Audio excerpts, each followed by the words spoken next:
Great to be here at Beacon. I've heard wonderful things about this organization for a number of years now. Listening to Ken's overview just now of what the organization is all about, its mission, its membership, it's the resources that are there. I'm very impressed. And I hope that all of you who are on this Zoom today are taking full advantage of it because, as I think it was Charlie just said a few moments ago, job search is a challenging thing. I've been personally through it 5 times in my career. I used to call myself the poster child for job search. And I think that's probably one of the reasons why, when I landed in this field of career coaching in 2009, why I landed here. I think I'm in the right spot. I think I bring personal experience as well as my HR and training and development background to the work that I do. And and similar to Ken, who I'm also recently getting to know happily, I also do kind of a combination of career coaching and leadership development, and the two areas really synergize quite a bit. In fact, I've recently started to think about another five habits talk. I haven't developed it yet, but it's up here, the 5 habits of highly effective leaders. So Ken, I may be coming to you to be a sounding board on that. I developed this talk back in 2019, and somebody recently asked me, Terry, do you think it's still relevant now in 2022 with everything that's happened? The pandemic, the Great Recession, war in Ukraine, the looming rumble of recession, the smattering of layoffs that are happening all around, especially in the tech sector. Do I think this is still relevant? And I thought about it for a couple of moments and I said, yes, I think it's highly relevant. And you all should know that in this talk, I'll be covering the 5 habits plus one more. There's a bonus habit number 6. So stick around till the end or you'll miss that habit. And while I think the 5 habits are still very relevant to anyone in the challenging process of job search, the habit number 6 is especially relevant to these interesting, challenging times that we are living in right now. Ken did a nice job of introducing me, so I'm not going to say anything more except to echo, please find me on LinkedIn and let's connect. I would love to be connected to you. I would enjoy being a resource to you if you're in a job search or a career transition. And I publish, as Ken has hinted, I publish a lot of content on LinkedIn on a fairly regular basis. In fact, I published this week an update on the 5 habits article. So, check it out, folks. It's everything I'm going to say today, maybe even a few other things. So it's out there as a reinforcement for you and for you to share with others that maybe couldn't make it here today, but who you think might be happy to receive it. So please find me and let's connect. And when you do look for me by my full first name, Terrence. That's how I'm listed in LinkedIn, as Terrence. But call me Terry. Terry's fine. Everybody that I know calls me Terry. So the 5 habits are listed here, just kind of in a little list. And what I want to do as sort of a way of going through this is take you into some detail on each of the 5. And what I'd like to ask you to do as we go into each one is give yourself a rating on a 5-point scale, 5 high, 1 low, on how you think you're doing with that particular habit. And anybody here today who's in a job search, this is very vital for you. If you're not in the job search, go ahead and do the exercise as well, because we can all always get better at these 5 vital habits of job search or career management. So when we look at Get Focused, what we're going to be looking at here is goal setting, because nothing happens in life without first a goal. And so if we're looking for a job, we need to get focused on what it is that we're looking for. Prioritize your activities. That's time management. Time management, many have said, is the most important soft skill that any person looking to be more effective can develop. And so we want to look at the most important priorities for people in a job search. Presenting your best self, that really is all about how you show up. And we all show up in so many different ways. You're all showing up right now on these little rectangles. Hopefully none of you are going to fall asleep as this is unfolding. So we show up in our resume, we show up in our cover letters, we show up in our LinkedIn profile, we show up in networking events, we show up in interviews. So how do we show up? That's what we'll talk about there. Leveraging relationships. That's what Beacon is all about, as Ken has just said very, very beautifully in his introduction to what Beacon is all about. So leveraging relationships is where it's at as far as job search goes. I agree, Ken. And it's where it's at as far as success in life goes. So leveraging relationships is what it's all about, everybody. And then finally, be the solution. That's the habit about how we think about ourselves. How we think about ourselves is so incredibly important in a job search, and then of course beyond job search as well. So without further ado, I'm going to jump into these 5 habits. Don't forget, there's a 6th bonus habit coming at the end. And as we go through, I am going to be asking you all questions. This is hopefully interactive to some degree. And when I throw those questions out there, I'm going to ask you to just use the chat as the place to put your answer out there, okay? All right, so here we go. Habit number 1. I can't tell you how often over the years since founding the employment ministry in 2007, I've talked to job hunters and I've said to them, so what are you looking for? What do you want to do? And the answer I've gotten is, I'll take anything. Well, I understand that answer. I understand it. I understand the feeling very, very well, but it's not a good answer. I'm sorry to say. And in the coaching I do, I try to help the individuals come around to seeing that it's going to be much more effective for them to figure out what it is that they want to do next. Recently on LinkedIn, a person that I follow, I don't know if you follow her, Ken, is a retained recruiter in the Chicago area named Bernadette Pawlik, Pawlik. If any of you on the team want to look up her LinkedIn profile and put it into the chat, that might be a way to help folks find her and follow her. She posted a great little post on this very topic here of get focused. And she started it in just the same way that I just started, right? People often say, I'll take anything.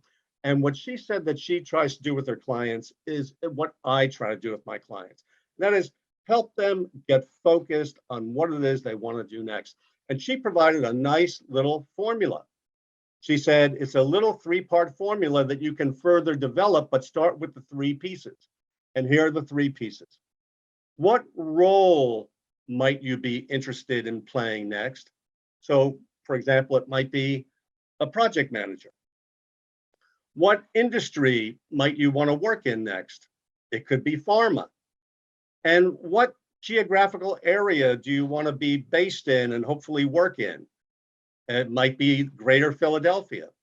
So the objective could be, at least for starters, until it's further developed, I'm looking for a role as a project manager in the pharma industry in the greater Philadelphia area. So here's our first interactive exercise, folks. Open up the chat.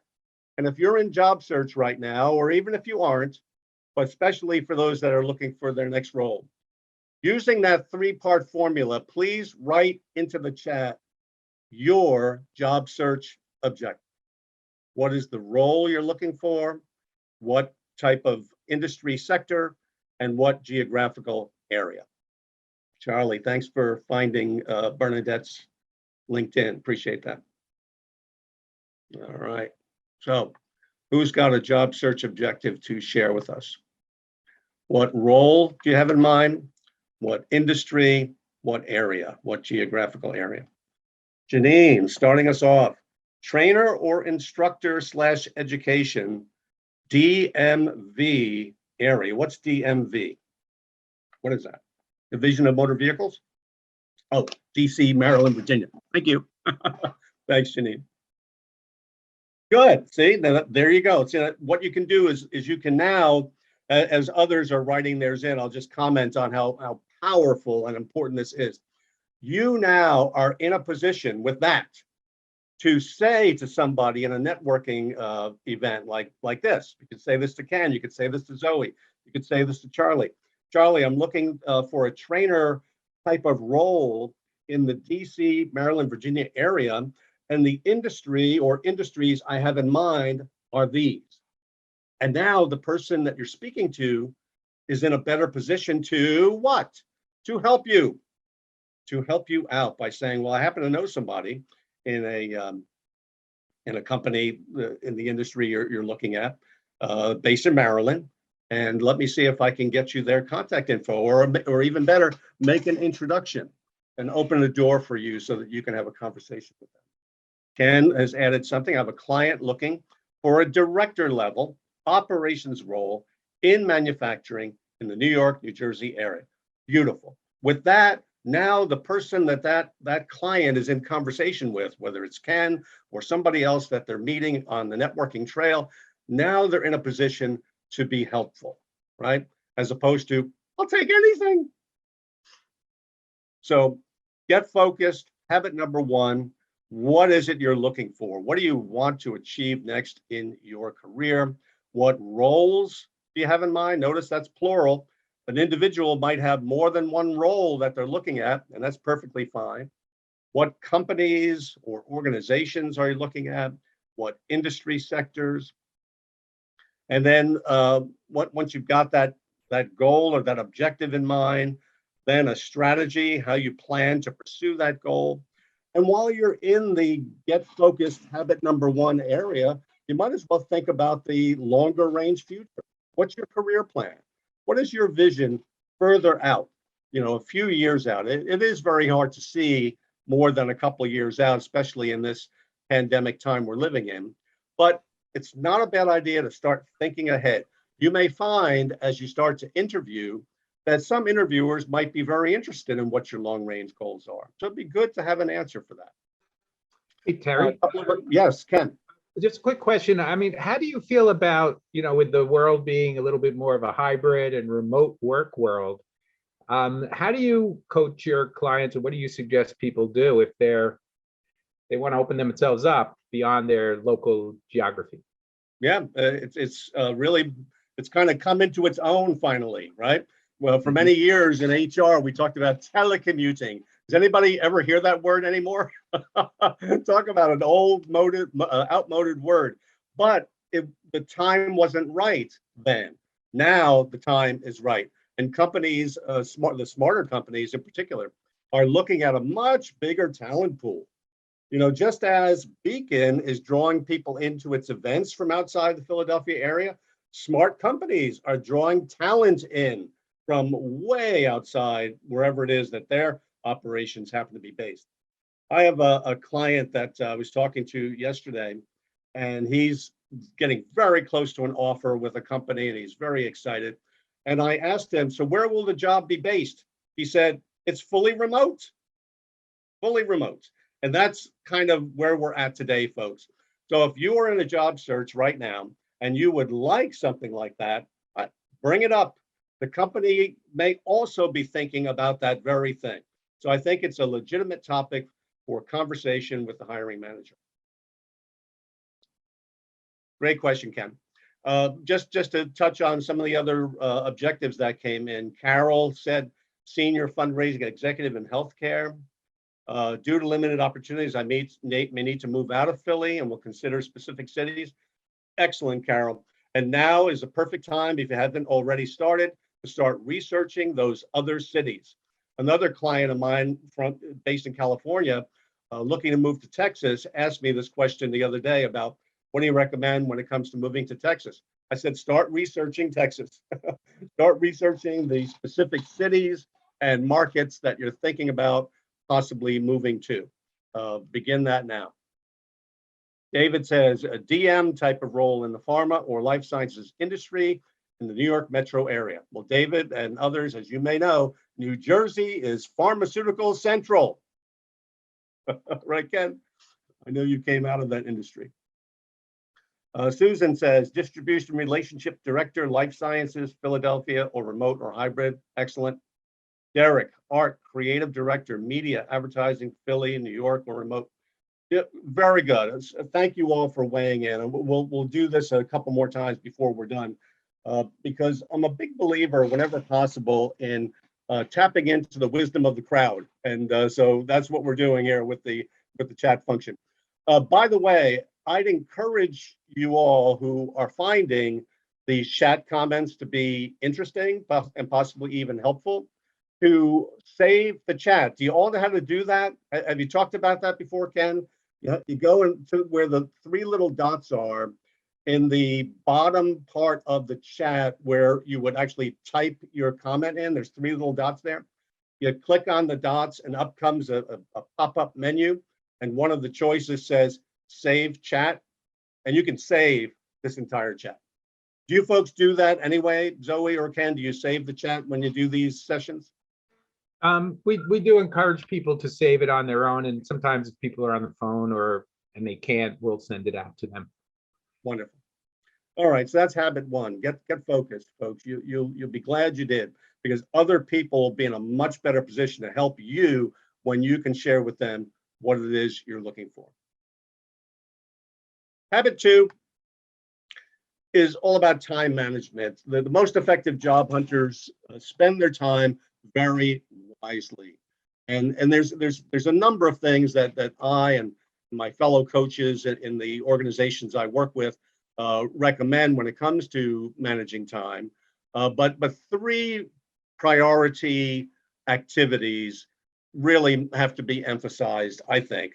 And the first one is right beautifully aligned with the mission and activities of Beacon, and that is networking, reaching out to other people to form mutually beneficial connections. That stop right there. If a day has gone by and you haven't reached out to somebody, if a week has gone by and you haven't reached out to somebody, don't let that continue. Stop doing that. Stop not reaching out. So important to reach out. Reach out to Ken, reach out to Ford, reach out to Zoe, reach out to Barbara, reach out to Charlie, reach out to people on a regular, recurring basis. Make this a priority. If you're a professional, it sounds like the makeup of the Beacon population is you're at that professional executive level. Chances are very good your next job is going to come from a contact. Did you get that? It's going to come from a contact, either somebody you know, somebody they know, or an introduction to somebody in a target organization that you've got your eye on. So networking is where you want to be as far as spending your time on a daily and weekly basis. In addition to that, two other activities that I believe are high priority areas, and I encourage you to spend time on them, ample time. Learning, like right now, here you are in the 5 Habits of Highly Effective Job Hunters. Welcome. So glad you're all here. It's a learning opportunity, right? I mean, you may know most of this, so I might just be reinforcing something for you, but there's nothing wrong with reinforcement type learning. And then there might be some of you haven't ever looked at these topics before, and this might be somewhat new. And so I'd encourage you, grab that idea that's really jumping out at you and run with it. So learning, very important to learn during a job search or a career transition. There's a great deal to learn about. Number one, learn about yourself. Get feedback from a coach, from an accountability team, from a work search buddy. Get feedback. That feedback about yourself is priceless, because we don't always see ourselves the way other people see us. And so we need to find out how are we seen by others whose input we value and trust. So learning about yourself. Stay current in your field. Stay current in your field. Sometimes job searches last a lot longer than we want them to, right? sometimes they go on and on and on interminably. I was in some very long searches earlier in my career, sad to say, but it was a learning experience being in a long job search. So stay current in your field, learn as much as you can about job search, because even though it's a job nobody wants and we don't want to keep, it's important to learn about how to do it well so that we can land. And then if should we ever find ourselves in job search again, then we can always reach back into our prior experience and use it again. A third area of priority in a job search is, I think, is marketing.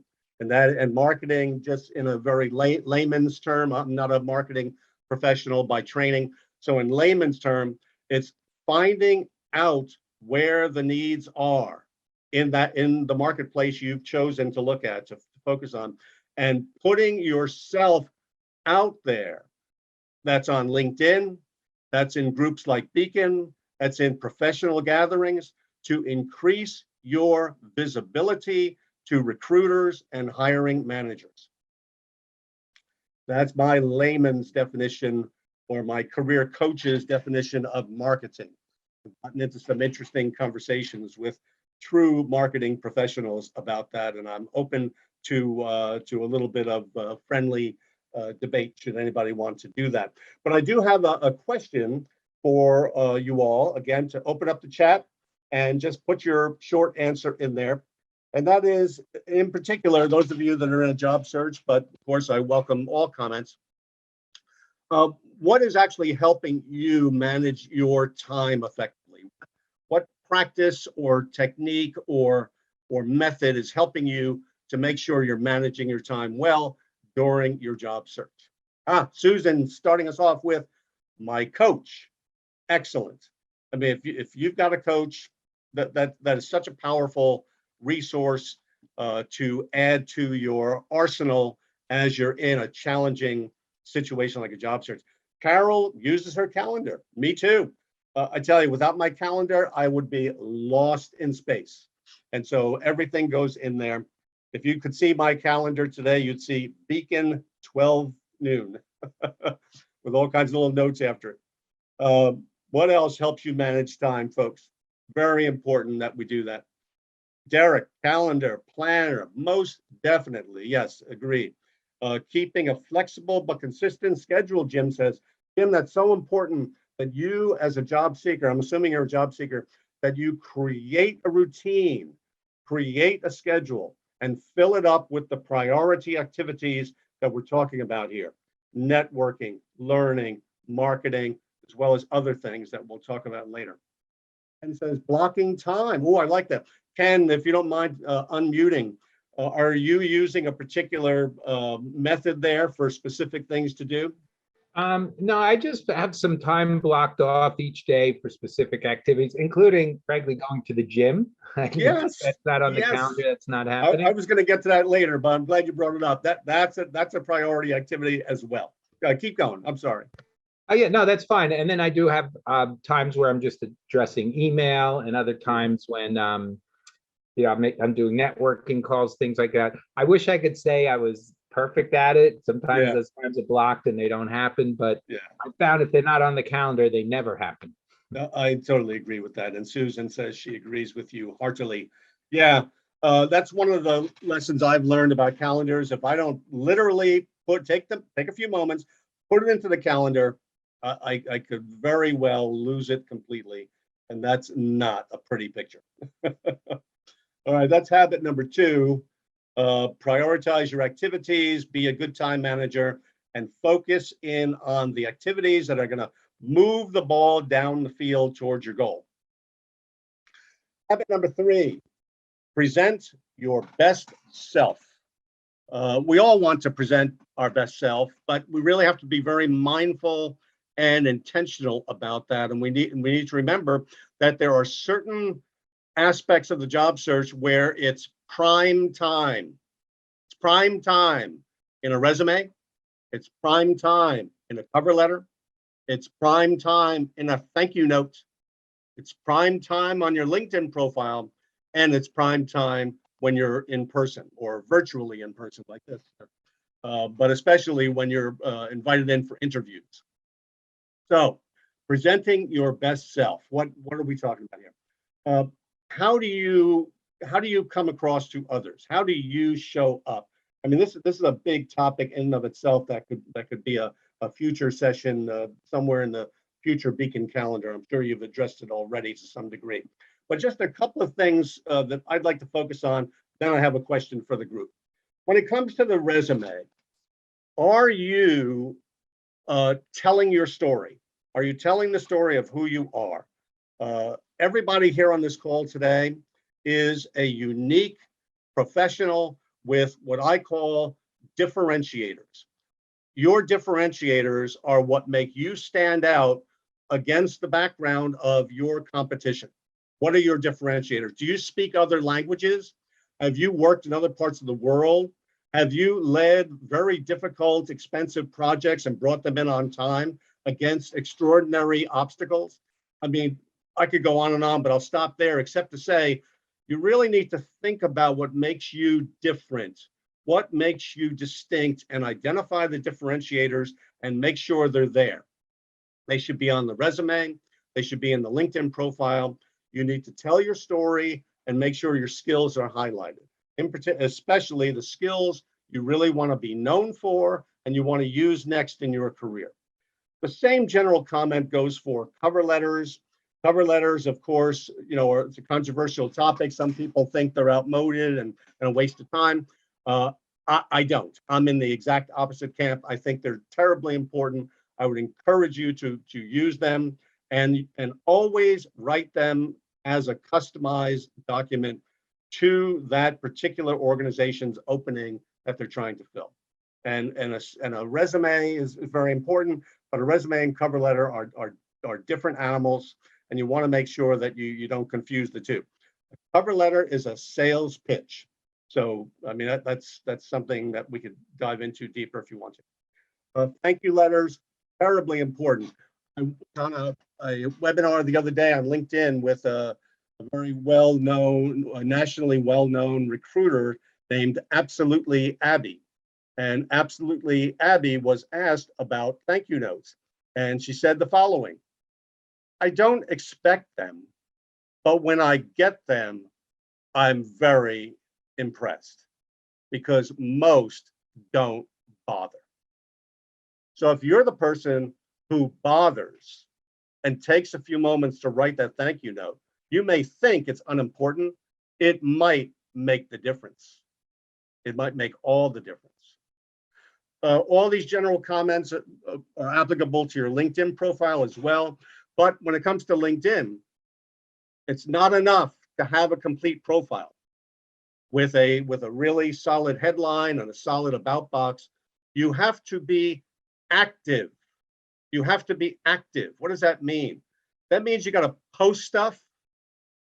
For example, later today, one of you might post, attended Beacon's interesting webinar on the habits of effective job hunters. That's a possible post. So you should post stuff, and you should be commenting on the posts of others. Clicking like is fine, but it's not enough. And that's not just me talking. That's LinkedIn talking. LinkedIn wants you to leave a substantive comment, a short little sentence. Let's say Ken posts something, which he often does, and you read it and you liked it. It was meaningful to you. Click that like button and then go to the comment spot and write in a comment. Thank you, Ken. Your comments about cover letters were very helpful to me. I'm going to use them right away. Something like that. So it's a sincere, short, statement of you to the person who posted that, Ken in this case, and that activity is going to make the difference in whether your LinkedIn profile is visible or not. If you have a profile and you're inactive, your visibility on LinkedIn goes like this. It just sinks down to the bottom of the pool. But if you're active, you're going to be found by recruiters who are doing keyword searches in your field. And then finally, in person, when you are showing up, let's say for an interview, you got to be ready to present your best self. And there's a lot that goes in there, but the one thing I want to mention in particular is your PAR stories. I don't know whether Beacon uses PAR, CAR, STAR, SOAR, or some other acronym for telling your accomplishments. I'll go with the good old fashioned PAR, the problem you faced, the action you took, and the results that you got. I would encourage you, if you're in job search right now, start writing down your PAR stories. Think about all the things that you've accomplished and all the jobs that you've held. Write them down. The process of writing them down in that PAR format actually is a rehearsal process. It's a mental rehearsal process to get you ready for that interview when the interviewer says something to you like, "So, Terry, tell me about one of your proudest accomplishments." Well, you're ready because you've been writing down your PAR stories. So let me ask a question of all of you as far as presenting your best self, and just open up the chat and put in your thoughts there. What's one of the things that really helps you, and this is sort of a personal question to you, what really helps you to present your best self? What really helps you to present your best self? Practice, says Carol. Practice, practice, practice. Is that the answer to how do you get to Carnegie Hall? I think that old saying, right?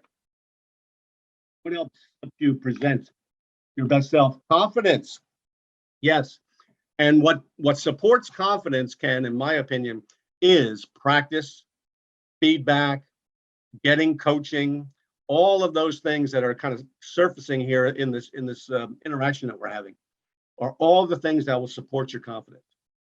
Support, Zoe says, yes. You know, job search can be a very lonely thing, and a pitfall many job searchers fall into is they get isolated, right? Ken, you posted about this recently. They get isolated. And getting isolated as a job seeker is one of the worst things that can happen. If as you're listening to me say this, you're thinking, wow, I am kind of isolated, then what you need to do is flip that thing completely over and do what Zoe said. That is, reach out for support. Reach out for support from a buddy, from a small group, from a coach, from somebody here at Beacon, and don't go it alone. Wow, a whole bunch of other things have shown up while I've been blabbing. Preparation. Oh, Derek says, be bold. I like that. Be prepared, have enthusiasm, Joe says, and show it. Be curious, Susan says. Yes. Well, I like the way you first wrote it, Susan. Bring curious. Yes, bring curious. A colleague of mine is a consultant in the executive coaching space, and he has a question that he asks his clients. He says, what do you bring? What do you bring? And I just love that, because that, talk about a resonating question. What do you bring? Do you bring curiosity? Do you bring creativity? Do you bring innovativeness? You know, great things to think about. Charlie says, be interested versus being interesting. Ken says, isolation is the enemy of the unemployed. Thank you, Ken. I was wondering if you'd weigh in with that. David has given his email and his LinkedIn. Very good. Charlie says, by choosing to participate in events that are inside my target market of life sciences, yes, get out there into those events somehow, whether virtually or in person, if they're starting to go to in person again. And he says, I'm able to add the most value in that setting. You know, you want to be seen. You want to be seen, and you want to bring your best self to these opportunities so that you become a known quantity. You know, hiring is a high risk activity for companies. That's why they're so reluctant to do it. But if they know who you are and they know what you can do, and you've got a strong reputation, then the risk has gone down. That risk of hiring or bringing you in, taking a chance on you, has gone down. Great comments, everybody. Ken, any comments on that before I move on to habit 4? Nope, I think we're good to go. Thank you. Okay, because the chat just shot by me like I couldn't keep up with it. So No, it's good participation. Okay, all right, great. So habit 4, Not going to beat this horse too hard because I think we've talked about the importance of relationships, reaching out to people that you know, the people that they know. You know, one of the things that I've always found so surprising over the years when it comes to the 5 different job searches that I conducted was how many people, the people that I know. Was that grammatically, could you follow that grammatically? We need to diagram that sentence and see what's hanging under what, right? Those of you that went to school like I did. Yeah, the people, sometimes job hunters don't want to tell anybody they're in job search, right? They're a little embarrassed, and I understand that. But the people know so many others. You don't know who they know. One of my favorite stories, I'll keep it quick. This was at one of my job searches back in the 1980s. I told my wife, honey, it looks like there's going to be a downsizing where I work. She's the choir director at our church. She went to the next choir rehearsal and told the choir, Terry's going to be on the market. He's looking for a training manager job. And one of the tenors in the choir went to work the next day, saw that there was an opening on the job board, came back the next week to my wife Joan, and told her. She then relayed it to me. I looked into it, I interviewed, I got the job, and it was great. It was a good 8-year run in the pharmaceutical industry as a training manager. So the people know a ton of people, right? So the people the people they know. There's a third category now in this day and age, particularly in this day and age of LinkedIn. And that's the people you want to know. Who are these people that you want to know? Well, it could be a recruiter like Bernadette Pollock, you heard me talk about before. Could be a thought leader. I was watching a webinar on LinkedIn yesterday with a guy named DJ Didana, who's a thought leader on the topic of sabbaticals. If any of you have ever thought about a sabbatical, you might want to look at DJ Didana and maybe even reach out to him because he is a thought leader in that space. Maybe there's a hiring manager at a company you have your eye on. How about reaching out to that hiring manager, even though you and he or she don't know each other? Do you have the chutzpah to do that? What might you do before doing that? Perhaps check your LinkedIn contacts to see if anybody you know knows that person or knows somebody in that company. This new age that we're in, I call it the LinkedIn age, is actually the age of reaching out to people you want to know. You want to meet them. And I strongly encourage you to think about doing that. People, whether they realize it or not, are on LinkedIn because LinkedIn is the world's biggest professional networking platform. What does that mean in plain English? It means they put themselves out there to be in contact with other people. Now, if you reach out to somebody that you don't know, that you want to know, and they turn you down or they ghost you or whatever, I mean, is that the end of the world? No, I hope it's not for you the end of the world. In fact, I would encourage you to develop a thick skin and develop your resilience and keep on trying. If that's a target company and you really want to get the attention of somebody in that company, don't forget this third category, the people you want to know. Reach out, use your network to reach out and see if you can reach somebody in that company. Yes, Ken. I'm sorry to interrupt you, but I mean, that's such great advice that, reach out to someone who may know somebody there. What I used to get offended when my first connections wouldn't respond to me. We all have first connections. We don't know who they are. And I think we're first connections. It's rude. It's disrespectful. It's unprofessional. But then someone kind of straightened me out and said, you got to try to build a relationship. They don't know me. They don't know who I am. So I think your advice is great of following people, commenting on people's posts, building a relationship that way, then asking for the conversation. You'll be a lot more successful. So I really appreciate what you're saying. That's a beautiful addition, Ken, because I think you've added a layer that I don't think I quite brought out. So thank you for that. Yeah, build that relationship so that you can leverage it, right? So before that word leverage, there really perhaps should be little bit added there that habit 4 is cultivate and leverage relationships. So I'll make that change. So let's do another little interactive exercise here. Open up the chat, and when you're ready, just type in your thoughts here. What has helped you to leverage relationships in your job search or in your career management? What has helped you to leverage relationships?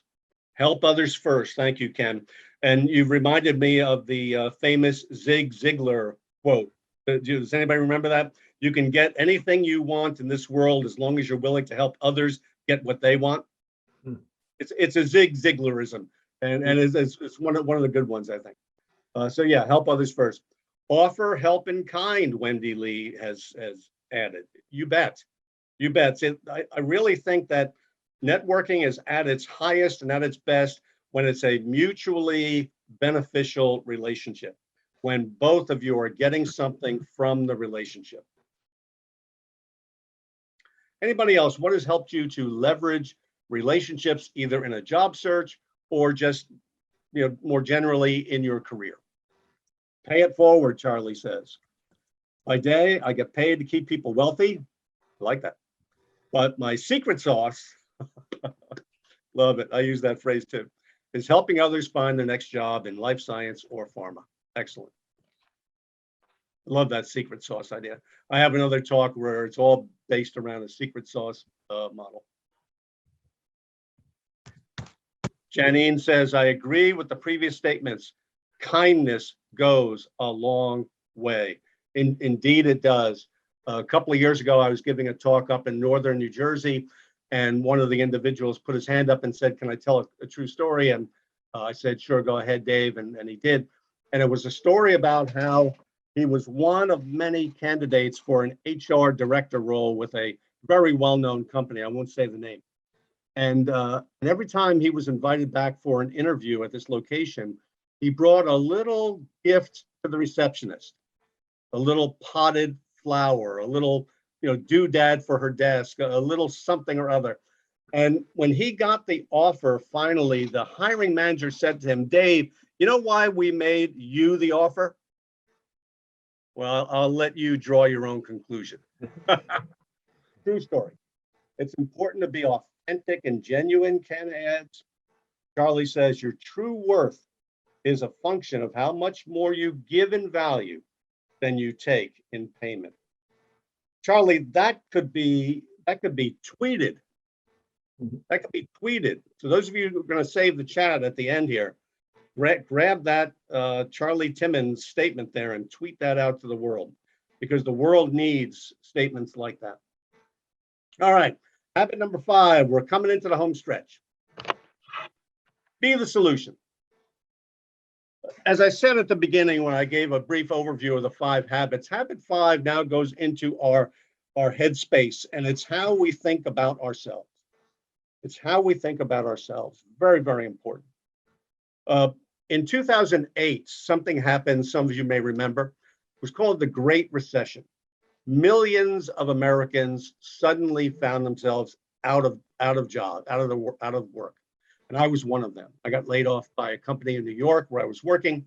And shortly thereafter, I read an article in one of the New York newspapers about a Wall Street guy named Charles Pixley, Pixley.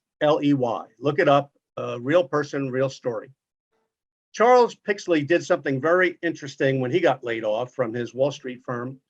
He took 2 big pieces of cardboard and he used colorful markers, and he wrote out his resume and value proposition on these 2 big boards, hooked them together and put them over his shoulders, and went and stood at the corner of Broadway and Wall Street as people who still were working were going by every day. And he was seen, and the media saw it, and they did an article on him. And the interviewer asked him this question, Mr. Pixley, what you did took a lot of nerve. And he said, yeah, I know. What would your message be for the millions of other job hunters affected by this Great Recession? And here's what he said. You got to believe in yourself. Number one, you got to believe in yourself. You have to put yourself out there. And boy, did he put himself out there in a way that I don't know if I would ever have the nerve to do. But he put himself out there. And you have to always be improving yourself. So believe in yourself, put yourself out there, and always be improving yourself. So what I've done is I've kind of taken a little bit of the Charles Pixley, I call it the Charles Pixley formula, and I put it in here into Habit 5, Be the Solution. How are you thinking about yourself? Do you believe in yourself? Do you know your value? Are you prepared to communicate your value proposition? Those differentiators I talked about earlier, those skills and accomplishments that you possess, those capabilities that you have. Are you positive? It's not uncommon for job seekers to get very mired in negativity. It's very common. If you are mired in negativity somehow or other, with with the help of your family, friends, coach, job search buddy, your accountability team, you got to get out of that into positivity. And I don't mean Pollyanna-ish. I just mean having a positive, optimistic, hopeful outlook toward life, which is part of resilience, a topic I'm getting into these days. So be positive, be open to what's out there, because what's out there might not be like what you did before. The world's changing. So are you open to change? Are you ready to change? So be, in a nutshell, be the solution. So one last question here on the 5 habits. So open up the chat and think about this question for a moment, and then I look forward to your comments. And that is, what has helped you to be the solution? What has helped you to be the solution when it comes to employers, either where you're working now or where you want to work? What has helped you to be the solution? So David says, I've got to remember myself, right? Who I am, what I can do, right? The fact that someone's experienced job loss doesn't mean that their capabilities have gone away. No, you still have all those capabilities. You still have those skills. You still have that potential. You still have everything. You just don't have that job anymore. But now the good news is that there's another employer out there just waiting to meet you. So yeah, remember yourself. Charlie says, help others understand their unknown unknowns. Charlie, could you come off mute for a second and just comment on that? I'm happy to, Terry. Thank you for asking me. We all know a lot. Everybody on this call is very successful.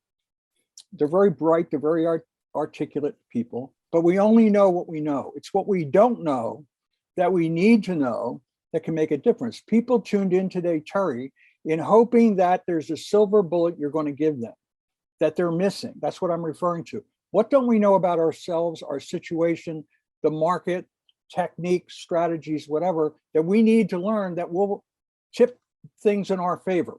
Maybe it's not the total answer, but we constantly need to learn that so we can become a more complete solution for other people. Great comment, Charlie. Thank you so much for expanding upon that. I totally agree with what you're saying. Ken has added, be focused but open to possibilities. And David says, change equals opportunity. I totally agree with that. Janine has added, I'm actually really struggling with this. I'm glad to hear you say that. I think the more we can find our area of struggle, the more we can work on the things we need to work on. But she adds, I'm grateful for the comments and I'm working on changing my mindset. I'm so glad that you shared that, Janine. I really appreciate you doing that. And it just reminds me to say once again, there's so much good stuff in this chat stream that I do hope before this Zoom ends, you click on the 3 dots, choose save the chat, and save it so that you now have the ability to scroll back through these many different wise comments. As Charlie said, this is a wise group, wise and experienced group that has put a lot of really good stuff here for all of you to have available as you move forward in your search or in your career. Well, great comments, everybody. As I promised at the beginning, there's actually a bonus habit. It's habit number 6. And it's something I'm really getting into much more deeply these days. I've been engaged in a self-study of the topics of resilience and well-being now for the past year and a bit, studying the research coming out of the University of Pennsylvania, and also studying what the United States Army is doing with its military resilience training. And there's a lot of great material out there that I'm trying to bring to my clients. And so in a small way, I'm trying to bring some of it here in habit number 6, take care of you. Because if you don't, a job search can beat you up. Job search can take a real toll on your mental health, your physical health, your overall well-being. And before you know it, you can be worried, anxious, depressed, sick, stressed, and we don't want any of that. And you don't want any of that. And so it's important to take good care of you. And what I like about this little visual I found in a Google search is that it identifies some of the areas of self-care. And I would just draw your attention to the 4 little bubbles. Take care of yourself physically. That involves many different things, from sleep to exercise. The emotional box covers many things, from forgiveness to compassion, kindness. You can even add gratitude in there. In the social box, we've got, make sure you've got the appropriate boundaries around, that the blocking time that we talked about earlier. But don't forget that your support system is there, and it's there for you to lean on. And there'll be times when some of those folks will want to lean on you. And then there's what you might call the spiritual bubble. And I know we're all of us are spiritual in different ways. So don't think about it as religion, but think about it as maybe our higher self. And in the higher self, there's things like you see in the bubble here. And so I think these 4 categories give us a holistic view of taking good care of ourselves. But let me ask you one bonus question. So open up the chat, and I'm interested in if any of you have one example of something you do that helps you take good care of you. What's one thing that you do that helps you take good care of you? I hope you've got one thing. Susan says, eat good food. Yeah. And I don't know exactly what you mean by good, Susan, but I'd encourage all of you to look into this topic of eating healthy foods, the right foods. Yes, Susan added healthy, good. The Mediterranean diet seems to be strongly recommended by health experts. Ken says, yes, exercise, go to the gym, go for a walk. I did both this morning, I did gym, walk, and gardening. My wife's the gardener. I water and take care of it, sort of, I'm her gardening ninja. So all of those things are examples of movement, and movement is the key when it comes to exercise. Zoe has a hobby, pottery. Oh, fantastic, Zoe. I'm going to try to remember that because my sister-in-law is a potter too, and she's very interested in meeting other potters. Photography, Janine says. Charlie says, starve distraction, feed focus. Charlie, another tweetable addition. Terrific. Derek, physical exercise help Terry, mentally, Terry. and emotionally. Yes. It's Charlie. That's not my quote. That's Nick Saban. You may have heard of that man. You may have heard. Yes, I have. I love it. Great. Charlie Huntington says, cycle every morning. Good man. Wendy, exercise regularly. Spend time with people you care about. That's quality time. Quality time is time that we spend that makes us a happier, healthier, stronger, more effective human being. So yes, spend quality time with people you care about and who care about you. Well, everybody, this was fun for me. I hope it was useful for you. I have one last question. when you think about the habits that we just looked at, which habit do you personally need to work on the most? Which one would you say you need to work on the most? You can just keep that answer to yourself, or you can put it into the chat if you want to share that with me and the group. Which habit do you need to work on the most? Well, while you're thinking about that, I want to say thank you, Ken. Thank you to Ford. I know not here today. Thank you, Zoe, and whatever other team at Beacon is there behind the scenes helping to make this all go so well. It's been a real pleasure. I am available now for any open conversation that anybody wants to have about the habits or job search or career transition, whatever is on people's minds. So I'm going to stop my share, and let's see. I see a comment just came in from Charlie. To follow up on Ken's point, do most of you allow others to link in with you if you don't know them or have not had a common group or Zoom call with them? If you do, have you been successful in getting them to take action for your future requests? That's a great question. Let's open it up to the group. Who's got a thought on that? Yeah, I think it depends on what you're trying to accomplish as a coach. I pretty much do accept most invitations, except the ones that are clearly soliciting me for business, helping me to make 7 figures through their coaching marketing. But besides that, I'm open to connect with people. I understand the other point of view where people they want meaningful relationships. But in terms of LinkedIn in particular, right, it rewards you for more connections in terms of elevating you in their search algorithm. So there is value to accepting, I think. Yeah, I am. There's just been such a glut of those people trying to sell you things that it's incredible. Almost every day I'm rejecting one or more of those. Yeah. But as far as people reaching out to you legitimately, what I do is I check out their profile. I want to see, well, who is this person? Why do they want to connect with me? And more often than not, all of those salespeople aside, more often than not, it's somebody that there's a real legitimate reason for them looking to connect with me.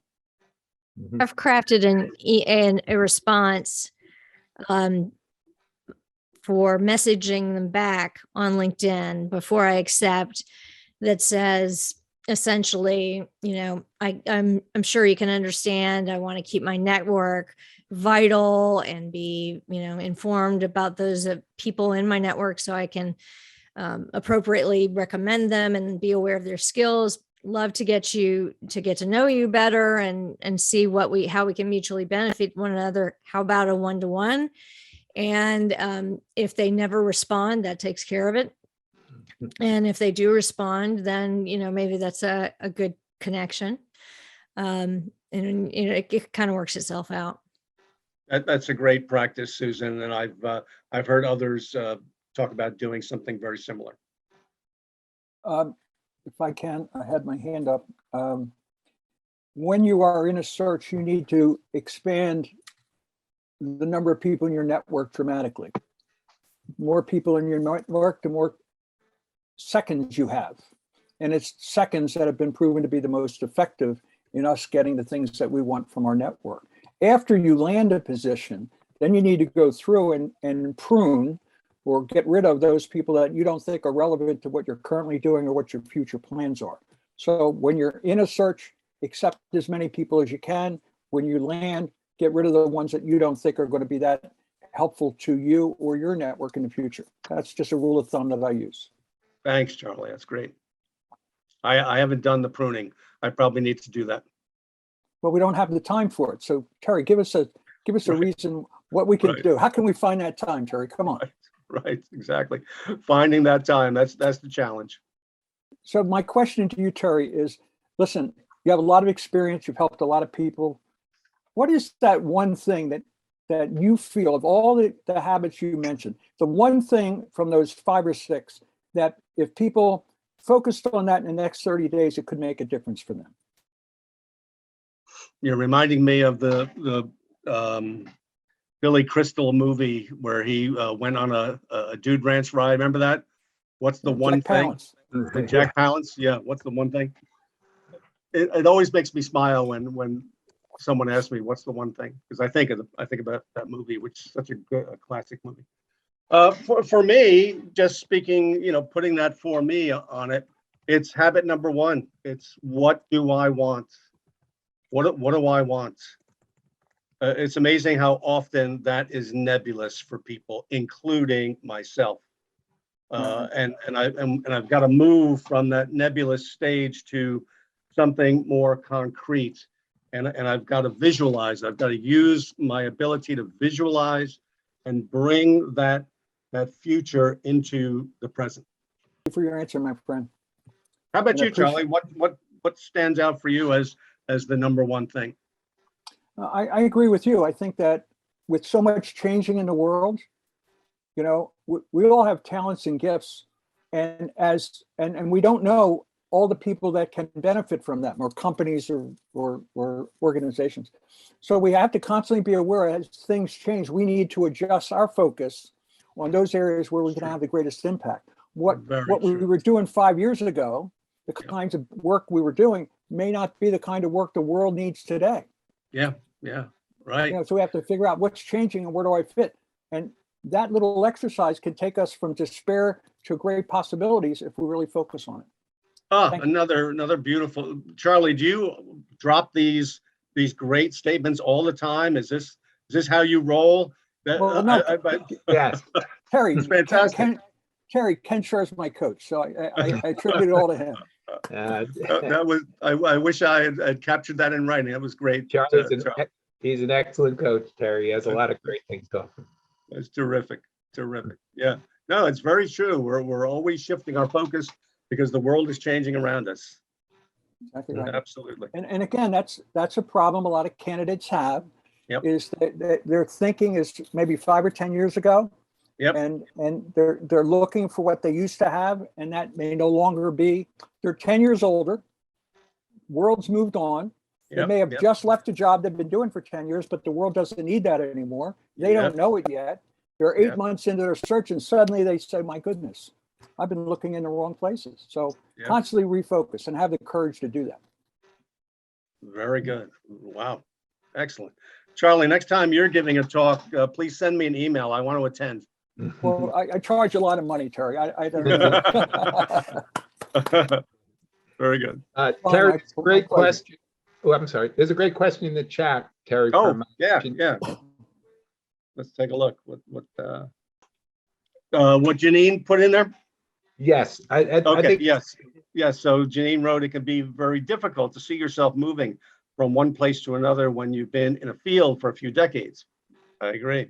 Can you recommend any tools for how to transition your skills from one career or job to the next? For example, elementary teacher to training instructor. I actually made a move like that myself earlier in my career, Janine. I was a college professor. I don't know if that's a big surprise to anybody.